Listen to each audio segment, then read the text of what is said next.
तो आइए यहाँ पे शुरू करते हैं फर्स्ट क्वेश्चन। फर्स्ट क्वेश्चन में क्या है कि select the word which means the same as the group of word given, है ना। यहाँ पे क्या है कि अ पर्सन, यहाँ पे क्वेश्चन यहाँ से शुरू होता है, ठीक है। यहाँ पे क्वेश्चन है कि a person belonging to a foreign country. चार ऑप्शन आपको दिख रहे होंगे, आपको बताना है कि इसका करेक्ट आंसर क्या होगा। A person belonging to a foreign country, वह व्यक्ति जो फॉरेन कंट्री से बिलोंग करता है, या इसका मतलब होगा कि वो फॉरेन कंट्री में रहता है, उसको हम क्या कहते हैं, है ना। उसको क्या कहते हैं ये आपको बताना है। तो सबसे पहले यहाँ पे अगर हम बात करते हैं मीनिंग का, तो मीनिंग आप जानेंगे कि एंटोसिन में मीनिंग का बहुत इंपॉर्टेंट रोल होता है। देखिए सबसे पहले अगर हम नेटिव की बात करते हैं, नेटिव का मतलब होता है कि अभी घरेलू, ठीक है। नेटिव का मतलब होता है घरेलू होता है, या फिर आप इसको कह सकते हैं स्थानीय के सेंस में कहते हैं, है ना। स्थानीय निवासी के सेंस में आप लोग बात करते हैं, है ना, हो गया। तो स्थानीय या घरेलू कहते हैं। रेसिडेंस का मतलब होता है निवासी, और इनहैबिटेंट का मतलब भी होता है निवासी या वासी, ठीक है, सेम होता है। तो घरेलू, स्थानीय या निवासी है, इनहैबिटेंट सब एक ही तरह का है ना। मीन्स कि एक ही जगह पे रहने वाले को कहा जाता है रेसिडेंट कही, इनहैबिटेंट कही, नेटिव कही। लेकिन जो एलियन है इसको कहते हैं विदेशी। इसका मतलब है person belonging to a foreign country, इसका मतलब है विदेशी। तो इसका जो करेक्ट आंसर क्या हो जाएगा आपका, सी नंबर इसका करेक्ट आंसर जो होगा, a person belong to foreign country. चलिए नेक्स्ट क्वेश्चन पे आते हैं। Select the most appropriate synonym of the given word. यहाँ पे वर्ड प्रिंट नहीं हुआ है, मैं यहाँ पे वो वर्ड लिख देता हूँ, एक्सपोज, ठीक है। एक्सपोज का मतलब आपको बताना है। यहाँ पे क्वेश्चन एक्सपोज, इस यहाँ पे चार ऑप्शन। एक्सपोज का मतलब होता क्या। सबसे पहले जानेंगे एक्सपोज का मतलब उजागर करना, उजागर करना, ठीक है, उजागर करना। तो इसका जो होगा आपका यहाँ पे बताना है साइनो, ठीक है। इस सर जो रिलेटेड जो वर्ड है वो बताना है। तो कोई चीज़ उजागर करते हैं, कोई ऐसी चीज़ को रिवील करते हैं ना, कोई बातों को उजागर करना, तो उसका जो साइनो होगा वो होगा रिवील। रिवील का मतलब भी होता है आपका उजागर करना, ठीक है, या कोई रहस्य खोलना, ठीक। अगर इसका और भी रिलेटेड अगर साइनों की बात करें, तो आप रिवील की जगह पे अगर कोई और वर्ड उठा, जैसे कि अनकवर की बात करें, अनकवर का मतलब ये था उजागर करना, ठीक है। डिस्क्लोज भी हो सकता था इसकी जगह पे, अगर होता तो वो भी सही था, डिस्क्लोज। एक और जो कॉमन मीन्स की मोस्ट इंपॉर्टेंट वर्ड जो कि एग्जाम में इसकी जगह पे देखने को बन सकता था, अनविल, ठीक है। अनविल का मतलब भी होता है ना, ये काफ़ी बार ये वर्ड आया भी, अनविल का मतलब भी होता है उजागर करना, एक्सपोज करना, रिवील करना, ठीक है। चलिए नेक्स्ट क्वेश्चन पे आते हैं। नेक्स्ट क्वेश्चन क्या है, एंटोनिम इस बार बताना है। तो वो वर्ड कौन सा है, यहाँ पे मिसप्रिंट हो गया, तो यहाँ मैं फिर से लिख देता हूँ, MINISCULE।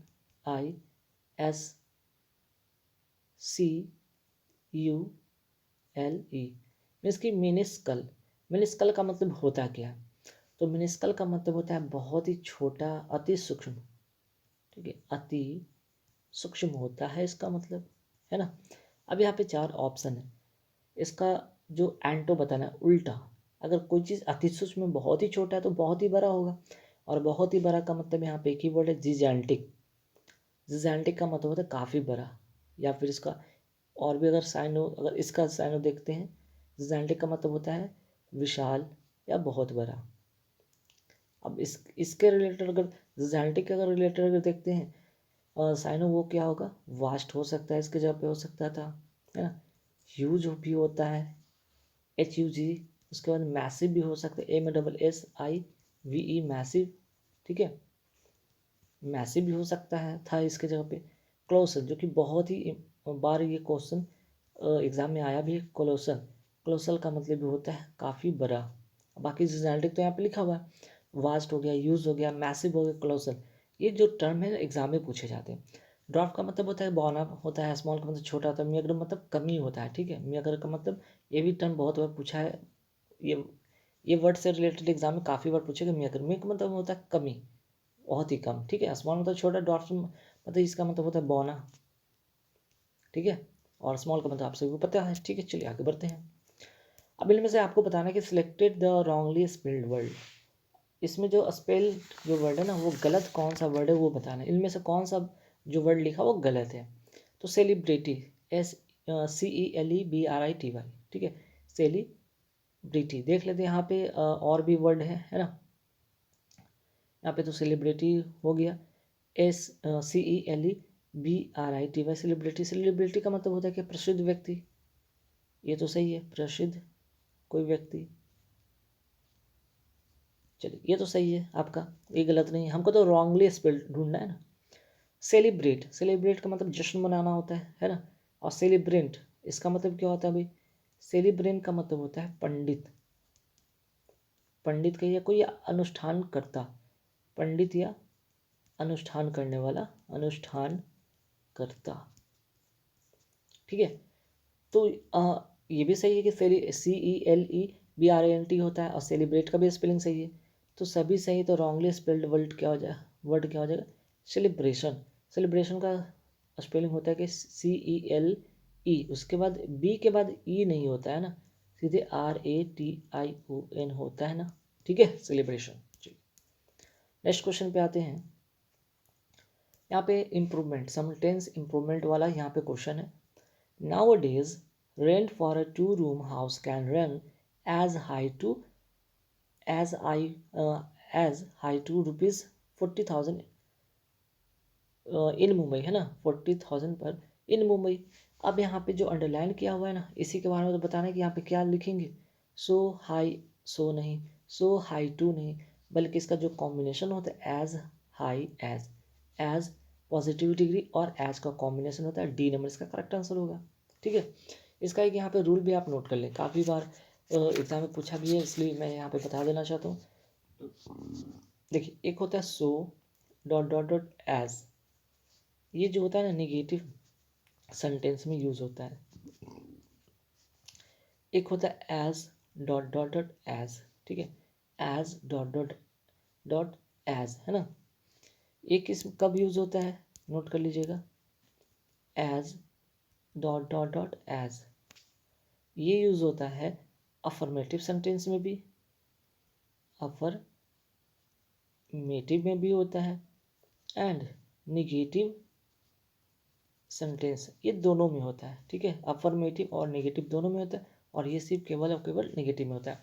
तो एज का कॉम्बिनेशन होता है, तो इस हिसाब से डी इसका करेक्ट आंसर होगा, ठीक है। चलिए नेक्स्ट क्वेश्चन में हम बात करेंगे, यहाँ पे क्या अंडरलाइन किया वर्ड में क्या करेंगे।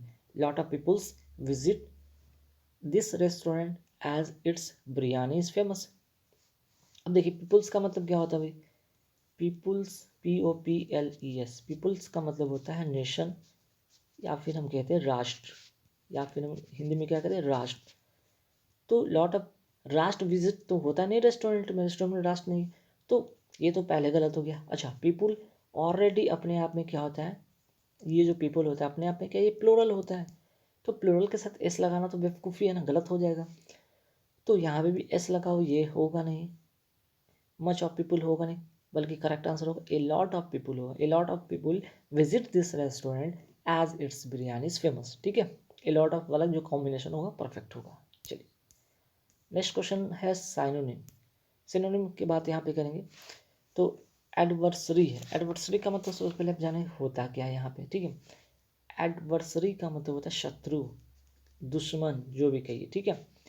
तो आपको साइनो ढूंढना है ना। अब शत्रु का भी हेल्पर हो नहीं सकता है, असिस्टेंट मतलब सहायक हो नहीं सकता, सपोर्टर होगा नहीं, मीन्स की राइवल, राइवल का मतलब होता है प्रतिद्वंदी, ठीक है। आपका जो अपोनेंट होता है वही तो होता है ना, तो इसका साइनो के रूप में और क्या कर सकते हैं, अपोनेंट हो सकता है, ठीक है। अपोनेंट आपका प्रतिद्वंदी, आपका दुश्मन। राइवल तो होगी एनिमी, एनिमी होगा आपका, इसको कहते हैं दुश्मन, एनिमी, ठीक है, एनिमी हो गया। फिर एक और वर्ड आता है एग्जाम पॉइंट ऑफ व्यू से, फो, ठीक है, या फिर कंटेंडर भी होता है, कंटेंडर, ठीक है, कंटेंडर। तो इसका साइनो टाइप का होगा, जो कि इसका जस्ट साइनो है, शत्रु का, राइवल। चलिए नेक्स्ट क्वेश्चन पे आते हैं। नेक्स्ट क्वेश्चन है क्या यहाँ पे, समझिएगा।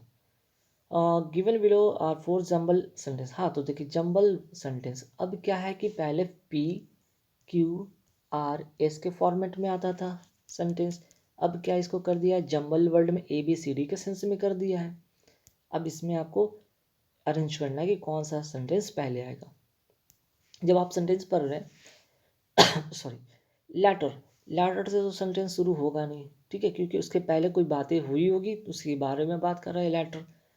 The prisoner wanted to display, आगे देखते दे से शुरू होगा नहीं। Prisoner who were interested in visual arts and painting could study here. अब स्टडी हियर की बात हो रही, क्वेश्चन है ना, स्टडी हियर कहाँ, इसके पहले कोई ऐसा इंस्टीट्यूशन की बात किया गया होगा, उसी के बारे में बताया गया कि स्टडी हियर, तो ये भी तो होगा नहीं, स्टार्ट वाला सेंटेंस तो होगा नहीं। स्टार्ट वाला सेंटेंस हमेशा नाउन से स्टार्ट होता है, ठीक है, या फिर वो क्या होगा, इंडिपेंडेंट सेंटेंस होता है। इंडिपेंडेंट मीन्स कि उससे रिलेटेड कोई और उससे सेंटेंस नहीं होगा, तो ये यहाँ हिसाब से ये नहीं होगा, मीन्स कि जो भी होगा शुरू वो भी से होगा। The prisoner wanted to display their art work inside the prison, ठीक है, ये तो हो गया यहाँ पे द प्रिजनर क्या हो गया आपका नाउन, और इसके लिए इसके जस्ट बाद आना चाहिए क्या, इसके बाद नाउन के बाद आना चाहिए प्रोनाउन, है ना, नाउन के बाद आपके लिए क्या आना चाहिए, प्रोनाउन। नाउन को कौन डिफाइन करता है, प्रोनाउन, तो ये प्रिजनर के लिए यहाँ पे देख रहे हैं ये आपका क्या है, दे, यहाँ पे प्रोनाउन है, तो इस हिसाब से बी के बाद हो जाएगा सी, मीन्स कि they took the help of volunteer from the school of art.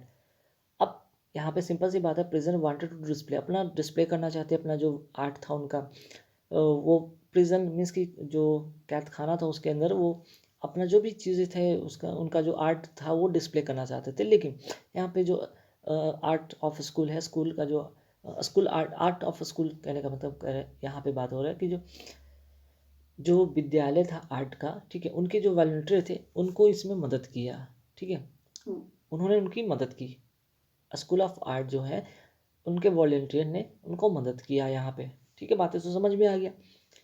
अब जब ठीक है उस समय तो उनकी मदद कर दी, अब हर समय तो नहीं करेंगे ना, they took the help of volunteer from the school of art के वॉलंटियर्स के माध्यम से उनको ये मदद दिया गया कि चलो ठीक है आप डिस्प्ले करो। लेकिन फिर बाद में क्या हुआ कि लैटर, अब इसके बाद लैटर की बात हो कि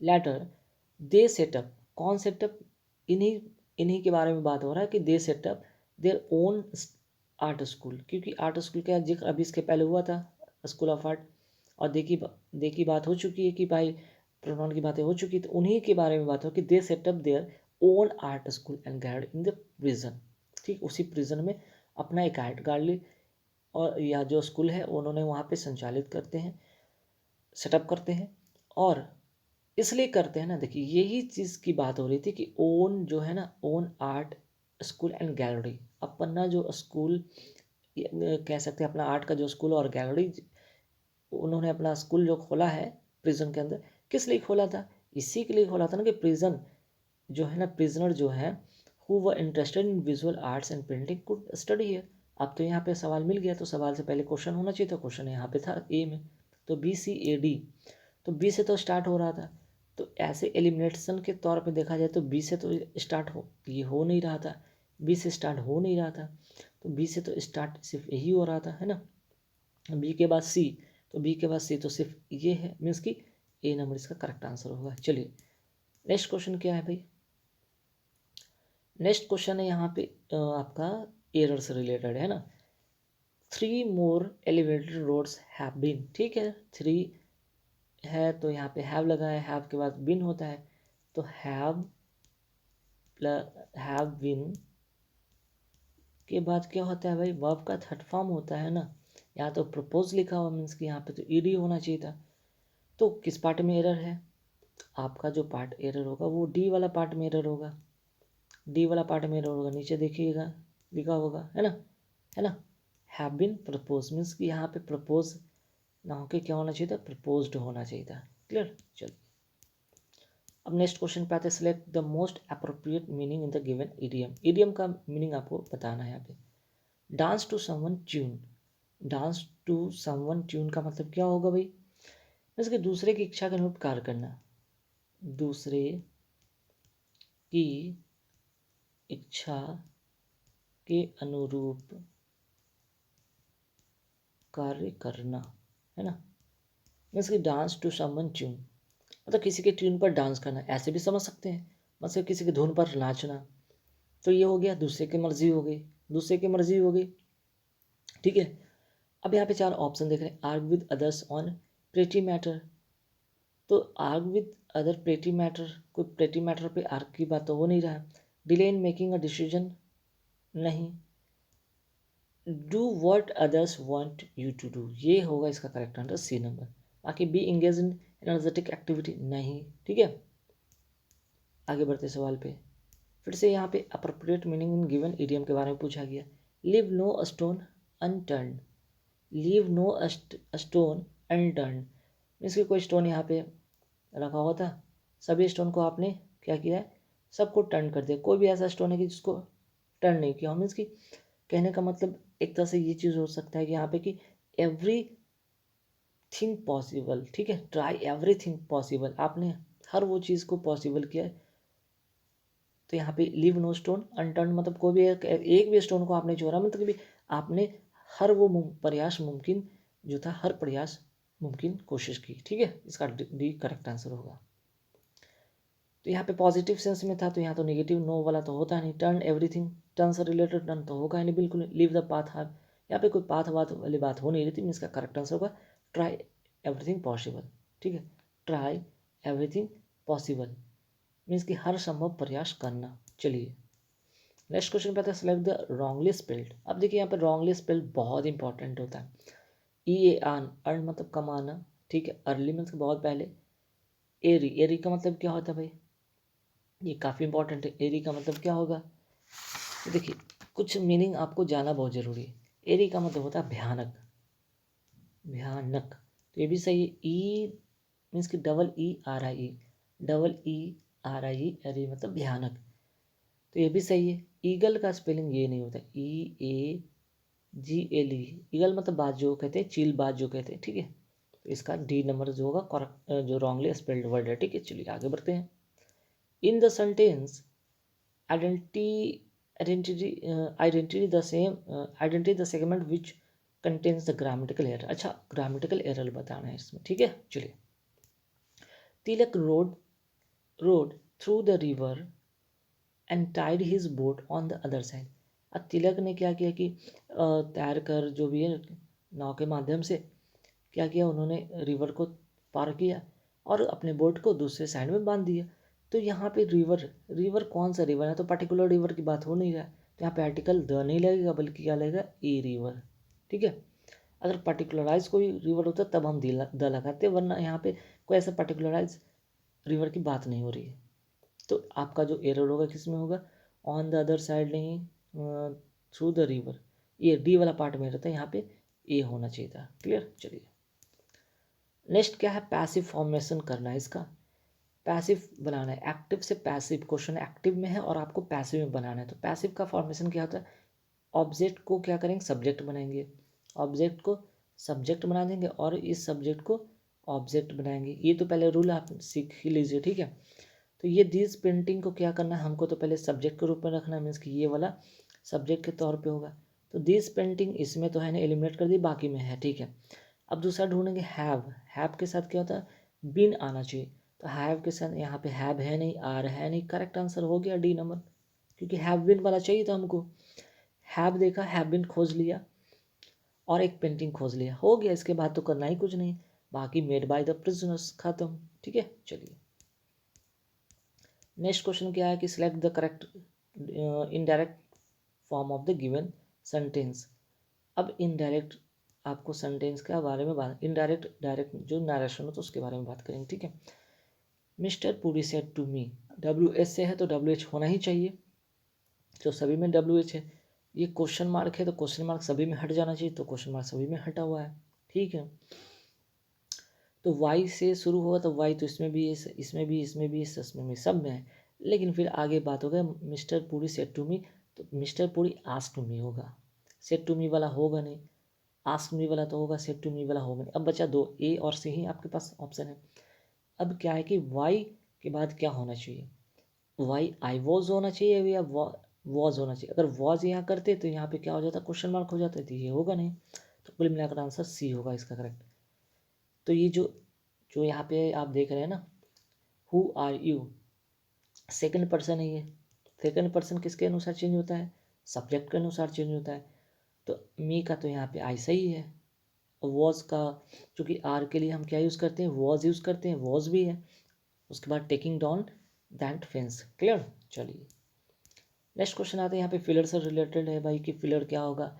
आई had a stroke at an early age but what I thought was great task at that time change my life for the better. कभी कभी कोई घटना आपके साथ बुरा हो जाता है, वो आने वाले भविष्य के लिए, वो आपके लिए लाइफ चेंजिंग घटना हो जाता है ना, लाइफ चेंजिंग घटना हो जाता है। तो कहने का मतलब यहाँ पे एक ऐसी घटना होती है बहुत ही अर्ली एज में, बट वो जो चीज़ें होता है ना वो ग्रेट क्या होता है? इनजस्टिस हो जाता है। वो उस समय के हिसाब से, उस समय के लिए, एट दैट टाइम के लिए वो क्या है? एक इनजस्टिस है, अन्याय के तौर पे वो लगता है, लेकिन बाद में वो चीज़ें क्या होता है? वो लाइफ चेंज का वो पार्ट बन जाता है ना। तो यहाँ पे इनजस्टिस यहाँ पे होगा ग्रेट इनजस्टिस। इंडिकेशन है, इंडेंट नहीं, इंसेंटिव नहीं। ठीक है, इसका एक करेक्ट आंसर होगा। चलिए नेक्स्ट क्या भाई? Same the group of given word है ना। तो यहाँ पे कह सकते हैं, यहाँ पे OWS जैसा क्वेश्चन आ रहा है, मीन्स किसको इस तरह से अब लिखा जाता है, something that can not be avoided, जिससे कभी मीन्स जिससे बचा नहीं जा सके, जिससे आप बच नहीं सकते, उसको क्या कहते हैं? इनएविटेबल। ठीक है, इनएविटेबल। बाकी अगर हम इनडेलीबल की बात करें तो इसका मीनिंग जानना चाहते हैं OWS के तौर पे, तो ये क्या होगा? इनडेलीबल का मतलब ना मिटने योग्य, ना मिटने योग्य, जो कभी मिटे ही नहीं। इनफॉलिबल का मतलब क्या होता है? जो गलती ना करे कभी, जो कभी गलती ना करे, है ना। और इनविंसिबल का मतलब क्या होता है भाई? अजय, जो हमेशा जीतता हो, अजय। क्लियर? तो कुल मिलाकर यहाँ पे जो कैन नॉट बी अवॉइडेड का आंसर होगा वो होगा सी, इनएविटेबल। नेक्स्ट जो क्वेश्चन क्या है? Most appropriate word to fill in the blanks. We have little choice early in life but as we grow older choice. जैसे जैसे क्या होता है, हम लोग बड़े छोटे, मीन्स कि जैसे जैसे हम लोग बढ़ते हैं, या फिर कह सकते हैं लिटिल, यहाँ पे little choice in early in life, means कि जब हम छोटे होते हैं तो क्या होता है? चॉइस भी छोटा होता है, लेकिन जैसे जैसे हम बढ़ते हैं तो क्या चॉइस आपका क्या होता है? बढ़ता है। तो बढ़ने के सेंस में ए बाउंड होगा यहाँ पे। ठीक है, एग्रीबेट का मतलब यहाँ पे वो नहीं होगा। एग्रीबेट का मतलब होता है, एक नेगेटिव सेंस में भी कह सकते हैं, गंभीरता को बढ़ाना। एडिप्ट का मतलब या अपलोड का मतलब होता है बहता हुआ। ठीक है, बहता हुआ, तो ये होगा नहीं। तो कुल मिला के यहाँ पे करेक्ट आंसर होगा सी। ठीक है, अब यहाँ पे भाई क्या है, फिर से ये जो क्वेश्चन कहा गया, चलिए अच्छा यहाँ पे फिर से जो है आपका क्वेश्चन जो है ABCD वाला, मीन्स कि PQRS के फॉर्मेट पे है। यहाँ पे ऑप्शन छूट गया है, तो इसको ऑप्शन को फॉर्मेट में बनाना है ना। तो यहाँ पे चार जो यहाँ पे सेंटेंस उसको अरेंज करना है किस फॉर्मेट में, जैसे कि यहाँ पे CDBA था, यहाँ पे छूट गया है, मैं लिख देता हूँ CADB होगा क्या, या फिर ACBD होगा क्या, या फिर DCAB होगा क्या, है ना।